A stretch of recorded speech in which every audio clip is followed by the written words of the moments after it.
Hey guys, here we are, finally. Been talking about doing 1,000 Suns for so long now. Codex is finally out. So welcome to my first look discussion series. Now this will be sort of the first series that I do. I will do a later series after a week or two when I've got the Codex in my hands and I've had a good chance to look around it. I'll be doing a more in-depth series then. Probably on at least every different element of the Codex, if not the every individual unit.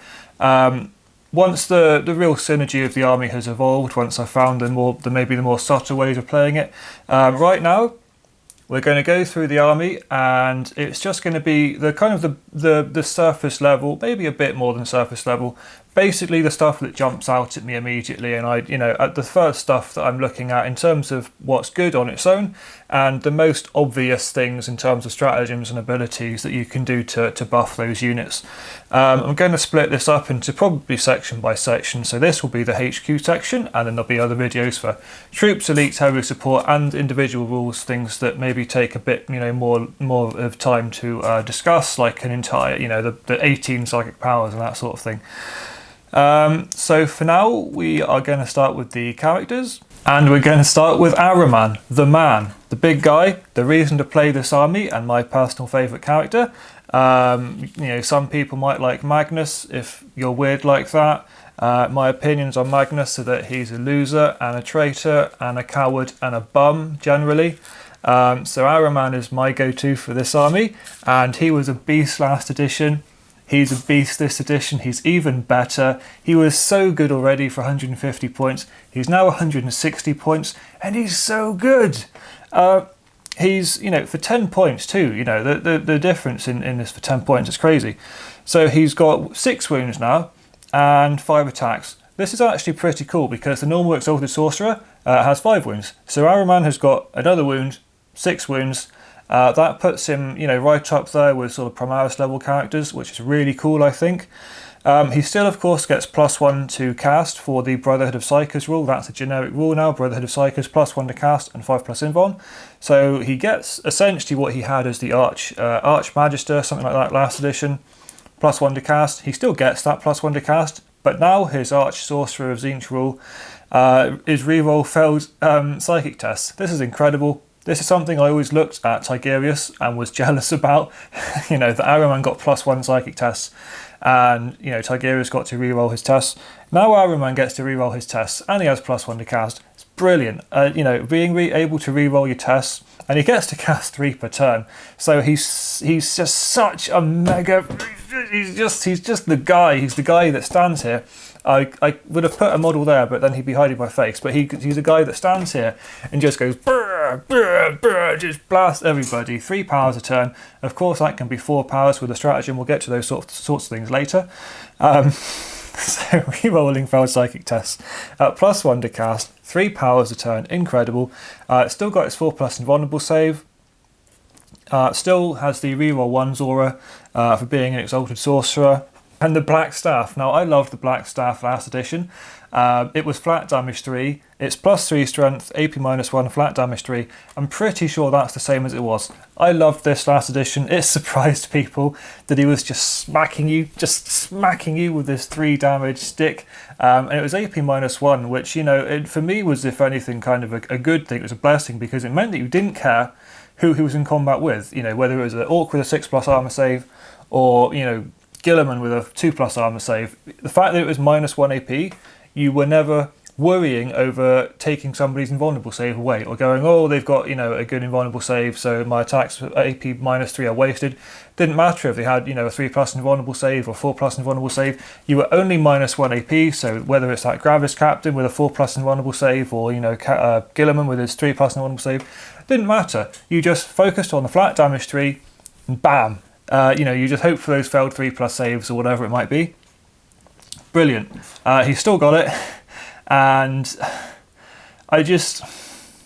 I'll get into him, I think, in more depth in a later. He deserves his own video, but just right now, off the top of my head, he's brilliant. He's better than he was before. He's only 10 points more.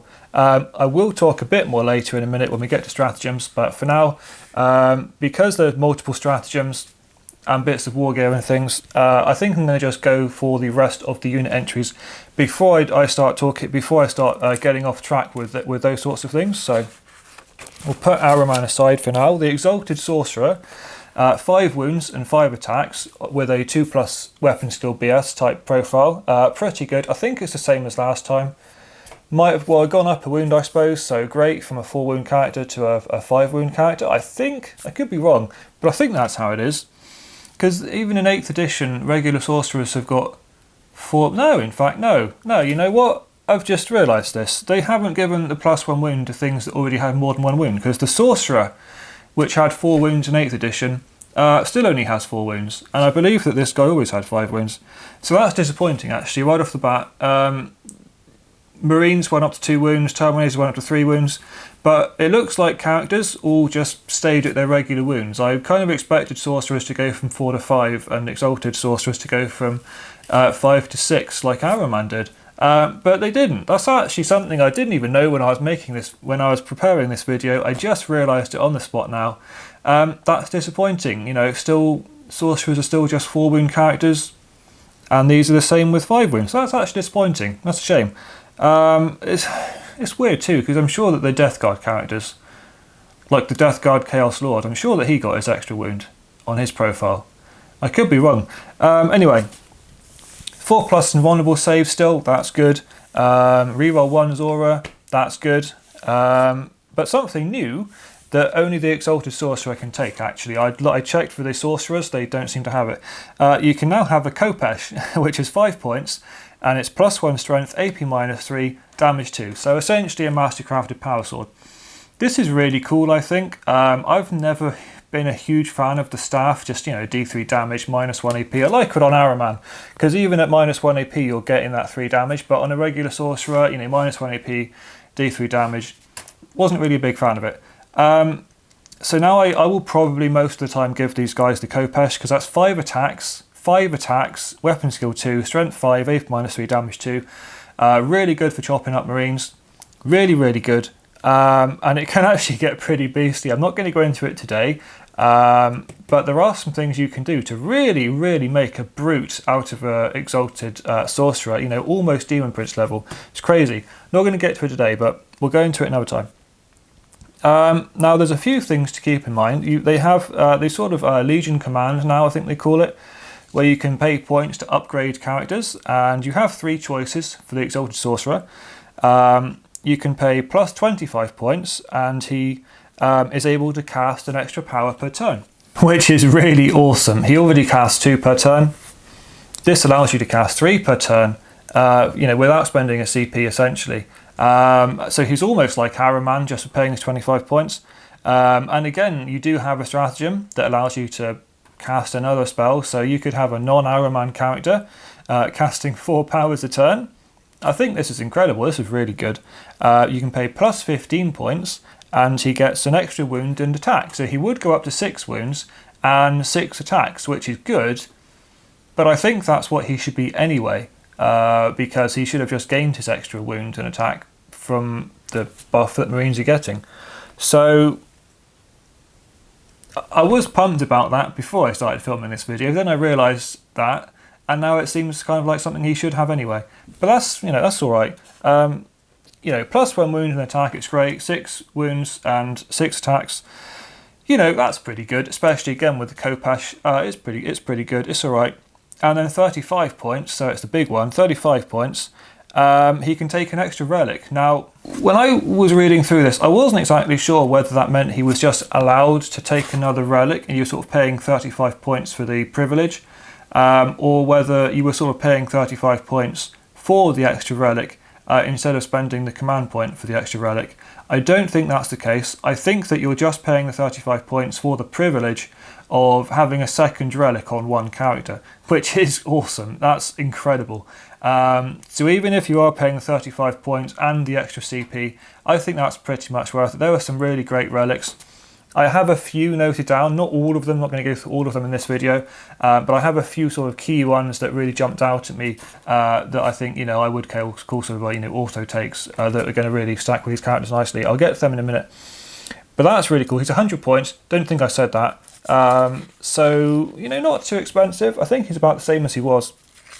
He's got some good stuff. He's definitely worth it. And then if we move on to the Sorcerer, which is 90 points for a regular Sorcerer or 105 points for the Terminator Sorcerer, neither of these can have the Kopesh, but the Terminator Sorcerer can take a Combi Melter for 5 points, so that's quite good. Yeah, so 4 wounds and 4 attacks. Didn't get the bonus wound. I am disappointed by this. I wasn't going to complain, but I only just realised that this is the case because, you know, they didn't have 3 wounds before, did they? So that's a shame. You know, 4 wounds. I think that they should have had the +1 wound that Marines got. But anyway, they have a cool new rule now called Thrall. And this, you know, you've seen, I guess, similar things to this with the Cryptex. Basically, you can take 1 Sorcerer or Terminator Sorcerer for each Exalted Sorcerer in the army without taking up a slot. So you could have 1 HQ slot with an Exalted Sorcerer and then just pay the points for a Sorcerer, but he doesn't take up that second slot. So this is exactly the kind of thing I was hoping we'd get from this sort of Codex. I was thinking maybe to begin with it would be a sort of maybe like a unique battalion, you know, sort of the old high command type thing where it's just said, oh, you know, they've got a unique battalion and you can have, you know, 3 to 6 HQs per detachment or something. They haven't done that, but this is good. You know, this is nice too. Just being able to take essentially an unaligned, well, not unaligned, a Sorcerer that doesn't take up a slot for each Exalted Sorcerer. It allows you to make a bit of a more thematic army. Because before you were struggling to really use all of the Psychers that you felt like your Thousand Suns army needed.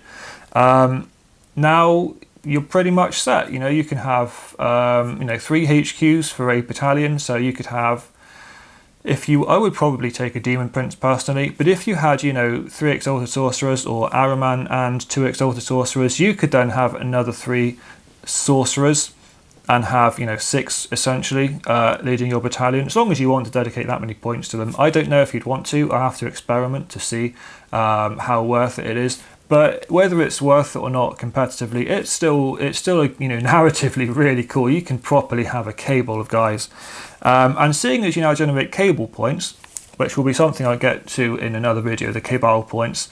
You know, you kind of want as many as possible. So this, you know, being able to bring extra sorcerers to help out your cable points, this is really cool. Now you can also upgrade these guys with the Legion command, and you can pay 15 points and you get to perform a psychic action and still do 1 other power. Normally, you know, you have 2 powers, you can pay the 15 points and it make it so that this Sorcerer or Terminator Sorcerer can perform a psychic action and still do 1 other power. This is brilliant because that's a huge downside for psychic powers, psychic actions. You kind of, it's a way. Some armies, if you have a cheap Psyker option that just has 1 power anyway, like a Demonic Herald or a Sanctioned Psyker, that sort of thing, then you're not wasting anything and it feels better. But it really sucks if you've got multiple powers on one guy and you need to sacrifice all of them just to, you know, go for Psychic Ritual or something. This is really good in my opinion. Obviously it would depend if I was going to pursue any Psychic Rituals. If I was, this is definitely something I consider an auto take, that I would just take this in every list. I think that it's a really good way of, you know, if I was going for Psychic Ritual or something, I would definitely go for this every game rather than just have a whole guy wasted. For 15 points you can reroll 1 dice when determining mortal wounds. Now this could be the D3 or the D6 when you're casting a smite, but it affects any Witchfire power. So there's multiple powers where you roll D6s, and you know, for mortal wounds in the disciplines, and you can reroll any of them. Just 1, but still, you know, you can reroll any D6 or any D3 that causes mortal wounds, not just smite. So you know, it's got. I'm not going to go into the psychic powers in this video, but that's got some pretty good applications. I like it a lot. And then for 10 points, the cheapest one, you can just make it BS and weapon skill 2+, and give it +1 attack. So you'd have 5 attacks, weapon skill BS 2. I think that if you're not going to take the other two for whatever reason, because it's not going to fit into your game plan, you should take this every time. You're always going to want weapon skill 2+ and 5 attacks. You know, you're always going to end up getting stuck in combat with Marines probably or something like that. I think you're never going to not want weapon skill 2+ and 5 attacks. That's just really good. And for 10 points a model, you know, I think it's worth it.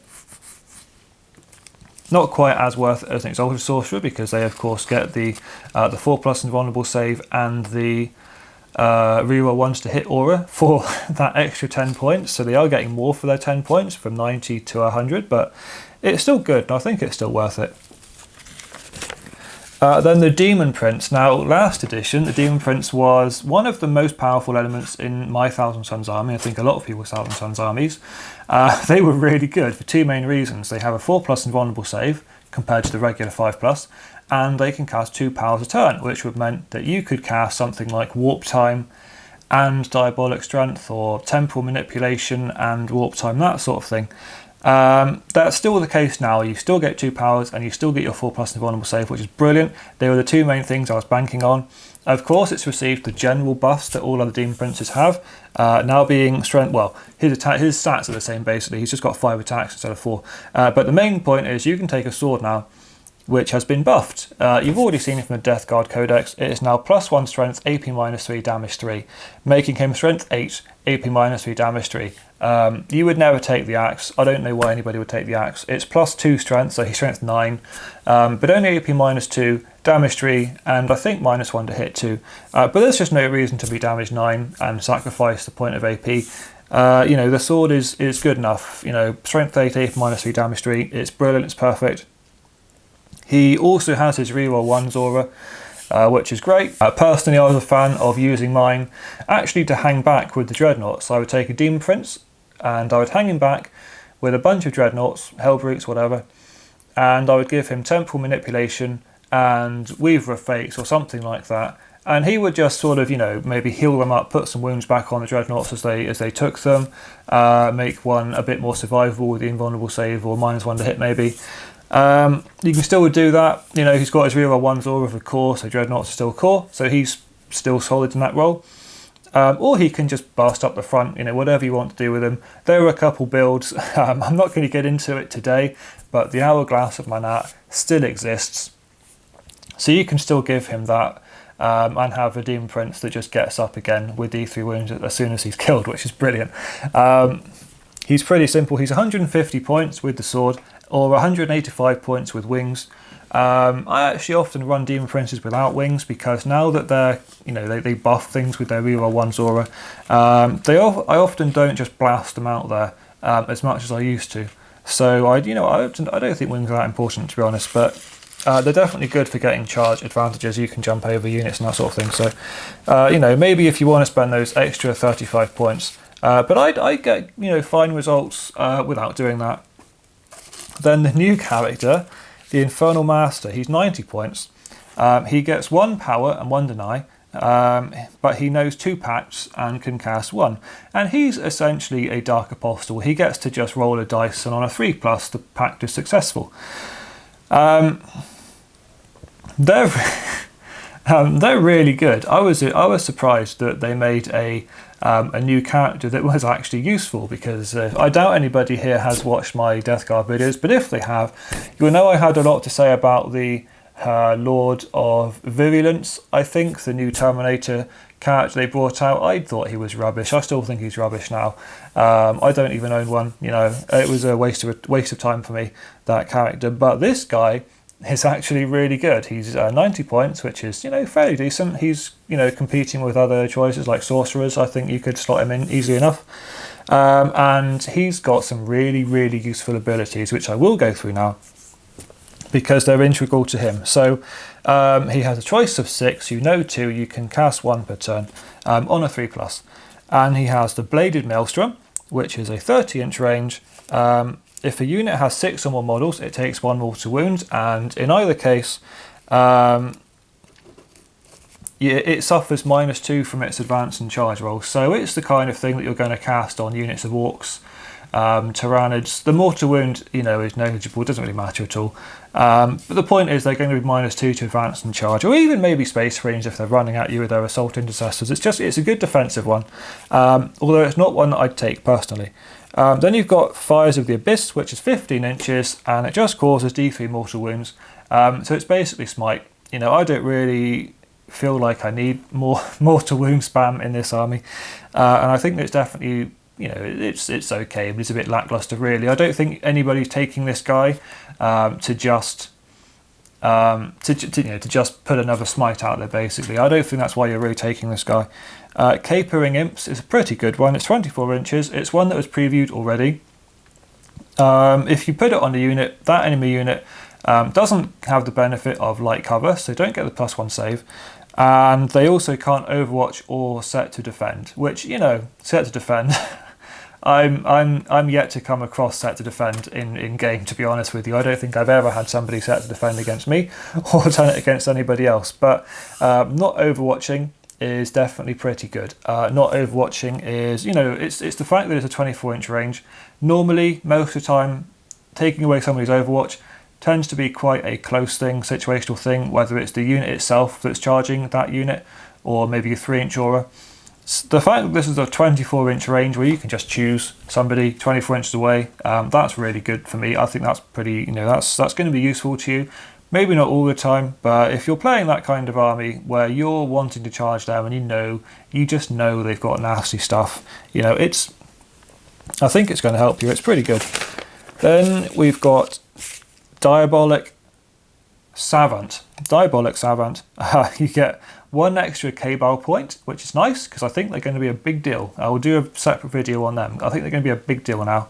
So you get 1 extra Cabal point, and the Magister himself can reroll failed psychic tests. He gets to cast 1 power a turn, although you could use a stratagem to cast a second power if he knew a second power for some reason. So, you know, it makes him more reliable essentially. It's kind of a self buff. You get a Cabal point. He can reroll his psychic test. That's nothing to sniff at. Rerolling a psychic test could be really useful, so I think this is a fairly decent one. You've got Glimpse of Eternity. This essentially is replacing, I think, Gaze of Fate it used to be called. You could take it on a demon character like a Herald or a Demon Prince or something. Gave you 1 free reroll basically. And that's what this does now. If it goes off on his 3+, you get 1 free reroll until your next command phase. So for the rest of the turn, essentially, you have a free reroll. You don't need to spend a CP, you just have a free reroll. This is really good. I feel like I would probably go for this one because rerolls are just so important. And, you know, it's also really nice to be able to have a reroll and a CP reroll maybe. And also, now that CP rerolls are, rulebook things, they specifically say what you're allowed to re-roll. This isn't affected, isn't restricted by that, so you can, potentially use this or save this for things that you want to re-roll that aren't covered by command point re-rolls, so that's really useful. Then the last one is Malefic Maelstrom. This was also previewed along with the Capering Imps, and it's 24 inches. You choose your own friendly unit and they get +1 strength to range attacks, so your Inferno Bolters essentially would become strength 5, or your Warp Flamers would become strength 5. Soul Reaper Cannons, I think, are strength 6 already, they become strength 7. So this is a good one. This is one of my favourites. I would definitely say right now, if I took this guy in a game, I would go for Malefic Maelstrom and likely intend to use that most of the time, and probably also Glimpse of Eternity. I really wish there was a way to be able to cast 2 of these per turn, the way that some Dark Apostles and Chaplains can do that. As far as I've seen so far between Stratagems and relics and stuff, there is no way to do that. So it's a shame. I think that I'm an aggressive player generally, so I'll probably go for the +1 strength to range attacks, but I think taking one of these characters just to get the free reroll per turn would definitely be pretty valid. Now they have a relic specifically for them, so I'll talk about it since it's specifically for them. It's called the,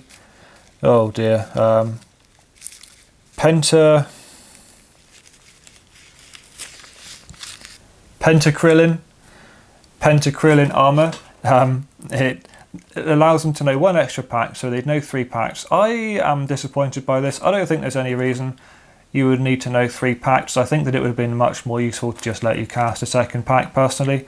You know, knowing 3 but being only able to use 1 is not much different to knowing 2 and only being able to use 1. So, you know, I think that that's a bit of a wasted option, honestly, just knowing a 3rd power when you can only cast 1 anyway. I think it should have been that it lets you cast 2. But in any case, the other effect is actually really cool. Every turn, the first failed save counts as damage 0. So if you were, you know, if you were caught out in the open, maybe you weren't protected enough, somebody managed to get a sneaky las cannon onto you, you know, sneaky heavy bolter, sneaky las cannon, bright lance, cognus las cannon, whatever, and they've just done 4 damage to you. You know, you can just ignore it. You can just ignore it. So this is actually pretty powerful, and I think it's going to annoy a lot of people because a lot of the time you don't often have that many weapons spare to dedicate to specific characters, you know. So if you do happen to have a las cannon or something able to go into a character, or a missile able to go into a character, you often don't have that many. It might just be 1 that you've managed to get within line of sight or something, and for you to be able to essentially ignore the first weapon that targets you, or you know, the first weapon that inflicts damage on you, I think that's really powerful. They may have 6 more of them if you're playing Admech or something, and they've got another 6 chicken walkers with cognus las cannons. You know, you're still going to die. But for most normal armies that aren't broken, I think they're going to, you know, it's going to be pretty useful. So that's him. So some relics that I'll talk about quickly. We've got the Umbralific Crystal, which is essentially the dark matter crystal. Same as it was, I think. You choose a unit within 6 inches, remove it from the battlefield in the command phase, and then to redeploy it in your reinforcements phase. This is normally one of my go-to relics. I call it one of the auto-include relics. The flexibility it gives you is great. I have always wished that it was more like the Necron's Veil of Darkness, where it takes the character and the unit, because sometimes it can leave that character a bit exposed. If maybe there weren't too many units near it. I feel like often there's only been 1 unit near it anyway. It's brilliant. It's really effective to, you know, if you want to sling a unit of rubrics over the table. Mostly, I think, to get objectives. You know, gaining objectives is the big thing in 9th these days, or in 8th even. Very, very useful to be able to redeploy a unit to go get an objective that you need suddenly. But it's also good for damaging too. You know, you can sling some rubrics and rapid fire something to death. Personally, my favourite way to use this, and something I've had quite a lot of success with, is actually taking on another sorcerer who's near Ahriman, and then you just obviously Ahriman on foot without the disc, and you just deep strike Ahriman, pick Ahriman up, deep strike him down, right behind somebody's enemy lines, especially if there's a bunch of characters or something, a nice big bunch of characters.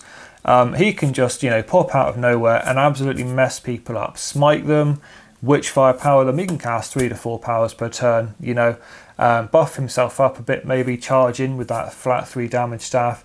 He's really, really nasty. If you were to just pick him up, deep strike him back down, he's a character assassin, he's potentially a squad killer, you know, he's really good to just throw in there.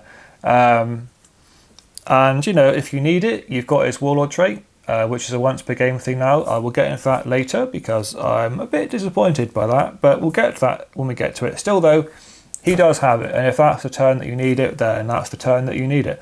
So it's not too bad. Anyway, that's a great relic, and that's how I like to use it. Then you've got the Helm of the Demon's Eye. This is your standard command point regen.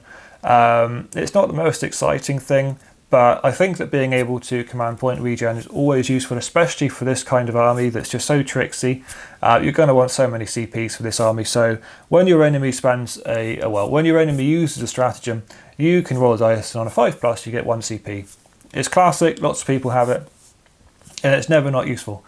So that's why it's in here. Then you've got a new one, the Chronos Tutorium. Now this lets you take a second Warlord trait on the same guy. So we'll get to the Warlord traits in a minute. I think being able to take a second Warlord trait on the same guy is incredibly useful. It's incredibly useful, it's very novel, and I think it's going to be able to, you know, let you make a really powerful character. Whether you want to take 2 Warlord Traits from the main book, or whether you want to take one from the main book and one from your chosen cult. There's some really great, some really great combinations you can make with this. I think it's a very powerful relic, and it's definitely one that I would take probably most of the time. And then the last one I'm going to talk about is the Prism of Echoes. This doubles your range of effect for blessings. This is pretty great. I mean, over the course of the game, you'll probably end up spread out or in a situation where other psychers have died and there's now maybe not so many left on the table. To be able to take, a blessing power like Weaver of Fates or Glamour of Tzeentch or something that has, 24-inch range, and say that now it has a 48-inch range, I think this is one of those things that's going to really kick in, late game. Obviously, as long as this character's still alive, but as long as they are, I think that this is going to be really, really useful. Especially if you're maybe planning on this guy being kind of a buff character who hangs back with powers like Temporal Manipulation. I don't think that's the longest range. I think Temporal Manipulation is maybe only 12 inches or 18 inches. Haven't got that with me right now because I'm going to talk about Psychic Powers later, but I definitely think this is going to be a very useful relic. Now, Warlord Traits, we'll just get onto the Warlord Traits quickly because they are relevant to characters in this HQ section of the initial review video. We've got Arrogance of Eons. Same as it was with a bit extra. You still reroll failed deny tests, which is, it's novel, it's fairly cool. I would, I always kind of wished last Codex that it was just reroll psychic tests because that's more useful. But rerolling denies is pretty cool too. It is nice to be able to reroll denies. And you benefit from one extra cable ritual. So, essentially the same guy can benefit from an extra K-bar ritual. So if you wanted to have him get +2 to his casting roll in order to get a super smite, or but also have something else auto go off, or to extend the range 6 inches. Maybe you want to extend the range of a power 6 inches and get the super smite, that sort of thing. That's really good. Then you've got Seeker of Shadows, which is 1 extra d6 for psychic actions. So if you're rolling a psychic action, you need a 3+ or 4+ or whatever, you can virtually guarantee it by rolling 3 dice. And even if you get a 1, 1 and a 3, you can drop one of the ones and take the 1 and 3. It's just a bit more security, but I would say it's probably I would say it's a lesser Warlord trait, apart from the second bit, which is that you also generate 1 extra cable point. And again, like I said earlier, I think that cable points are going to be quite a big deal for your army. So this might be a Warlord trait. It's not the most exciting Warlord trait or the most powerful Warlord trait, but if it's all about getting those K-Ball points, I think this one could really, really, really work out for you. Then you've got Undying Form, same as it was, I think. Fairly standard, bit boring, -1 damage. It's okay. -1 damage is nice, but I don't think I would ever spend my Warlord trait on it.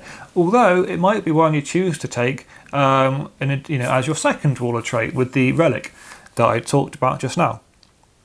Then you've got Lord of Forbidden Law. You get to know 1 extra spell, and as your Magnus, he gets to know all of them.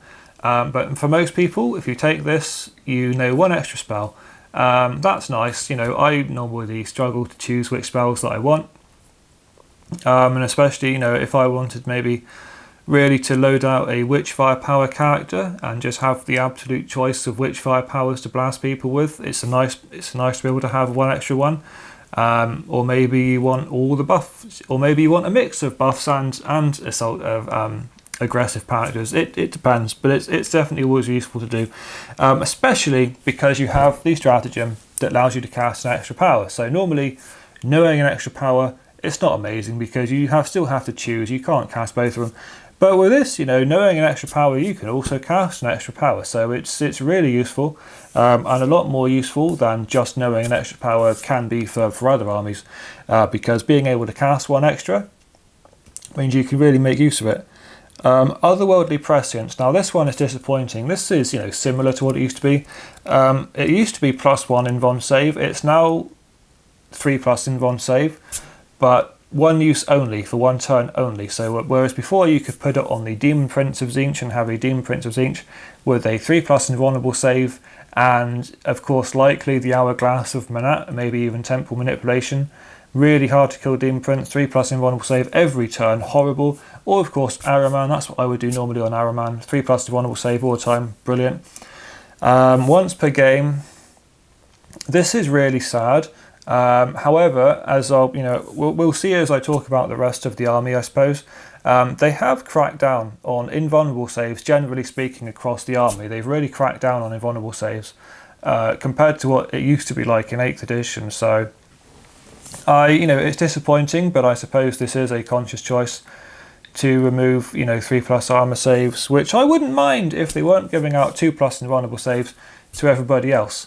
But I suppose the Space Marines did lose 3+ invulnerable saves on their Storm Shields. It does seem to be something that they're trying to move away from. I think Gilliman kept his though. But yeah, it's definitely disappointing that it's only you have basically a 4+ most of the time now. You can't just have a 3+ all the time. But if you are in that kind of situation where this turn is going to be the turn you take those combat hits, this is the turn you've got into combat and you're going to be taking this damage in, it could be useful. But I hate taking Warlord traits that only do something once. I really think it's a shame to just be like, oh, you've got a whole Warlord trait but it happens once per game. It's really not for once per game. To be honest with you, for a once per game effect, I'd expect a 2+. Just a once per game 2+ thing. That would be what I'd expect. 3+, I don't know. This is disappointing to me. This is probably something I'm very disappointed about. And then you've got Etherstride, which is it's quite nice. It gives you +3 inches movement. You can charge after having fallen back, and you count as flying for moving, advancing, and charging. So for the most part, it's going to make you movement 9, I suppose. Movement 9, counting as flying, it's pretty good. Ignoring terrain, ignoring models for charging, that sort of thing. Charge when falling back. This is useful. This is useful. I just feel like a lot of the time, likely you'll be either Demon Prince with wings, or you'll be a Sorcerer on a disc. Both of which have a larger movement, and fly. But it could be good. It could be good. Being able to charge, after falling back is nice. 9-inch movement.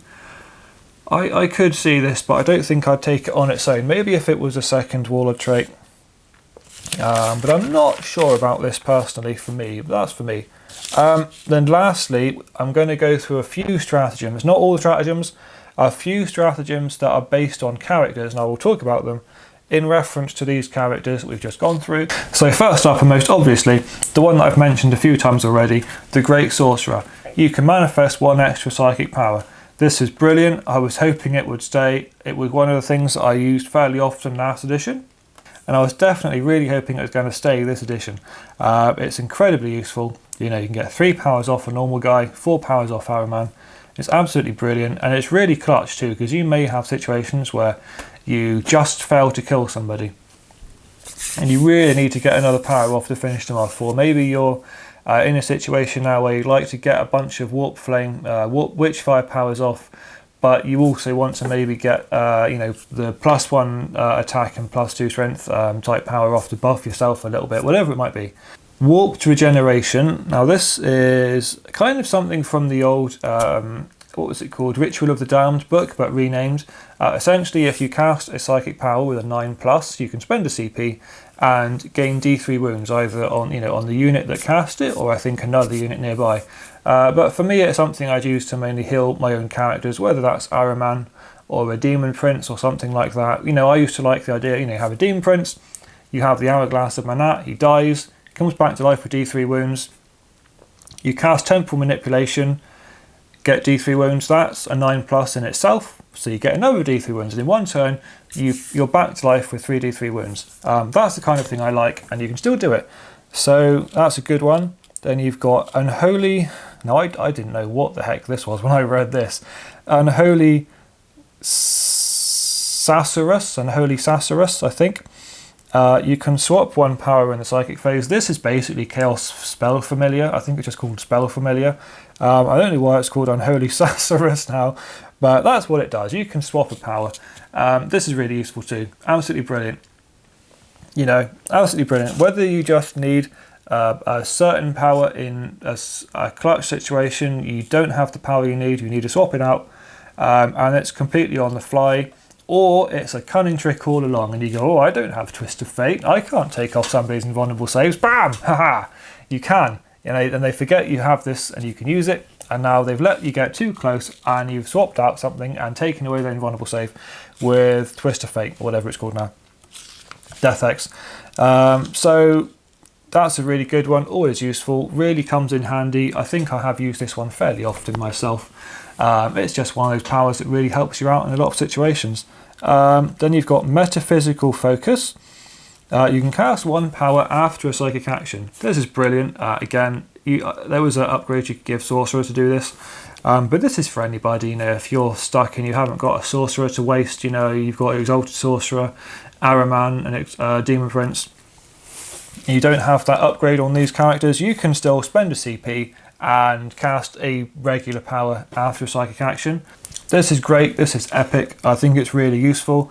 I'm so glad that they can do this, because psychic actions really do suck. when they shut down a whole wizard, it's terrible. And you've got Malignant Pact. Now this is one specifically for a Infernal Magister. If you fail your 3+ roll, if you fail your 3+ pact roll, you can inflict one mortal wound on a unit of, I think, Rubrics or Scarab Occult Terminator, it's basically a core choice within 6 inches, and it passes. So if you fail your 3+, you really want it to go off, you can inflict a wound onto some Rubrics, and it will count as a pass, which is brilliant. You've got Masters of the Immaterium, which is the ignore perils. If you perils, you spend a CP, you don't take the D3 wounds. That's brilliant. It saves you wasting a commandery roll. Potentially you might need it, to do that as well if your turn's not going very well for the psychic phase.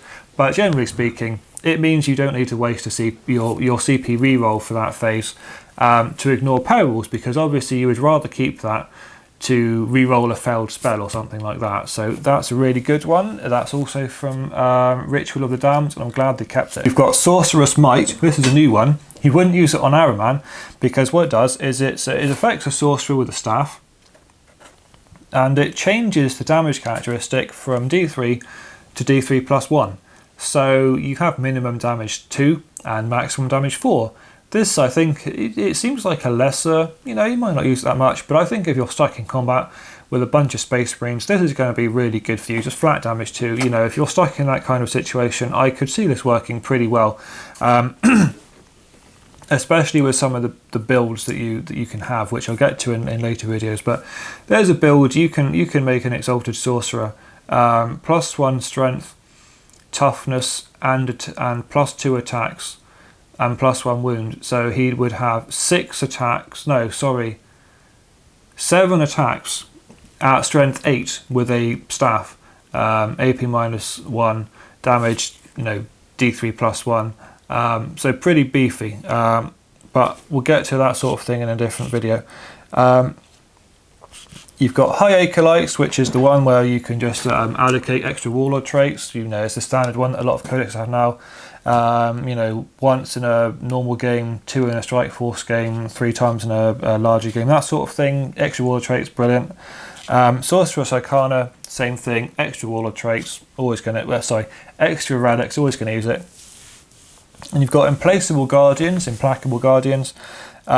You put this on a character that is within 3 inches of Rubrics or Scarab Occult Terminators, and it can't be targeted by ranged attacks. Now, this essentially means that they can be in front of these units. Normally you have to be within 3 inches of a unit and not the closest target. This means if you want your guy stood in front of these units for some reason, or maybe it just happens, but sometimes by circumstance in the game, it happens to me all the time. I end up in front of my own units for some reason, combat resolution, or mass firepower shooting, or whatever it might be. But as long as you've got a unit within 3 inches, even if you're closer than the unit, you can use this and you still can't be targeted. So that's really useful, I think.